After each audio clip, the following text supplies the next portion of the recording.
Sprite और Thums up दोनों चाहिए। तुझे हमको भी वो दोनों ही चाहिए। क्या नाम बताओ? थम्स अप और स्प्राइट। ठीक है, अरहान तेरी बारी, तुझे क्या चाहिए?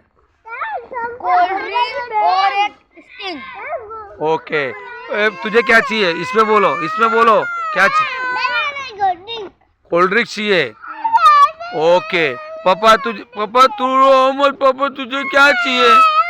तेरे लिए जूस चाहिए? जूस कुछ नहीं चाहिए? कोल्ड ड्रिंक चाहिए यूं बोल रहा है। दूसरी दादी लानी है? कोल्ड ड्रिंक्स चाहिए। Cold drink. हाँ चलो ठीक है, इसको एक दूसरी दादी और कोल्ड ड्रिंक्स दोनों चाहिए। आओ तेरे को। हाँ, और दूसरी दादी किसको चाहिए? हाँ चलो, अंजना बीजी दादी जो है केवी जो है। हाँ चलो।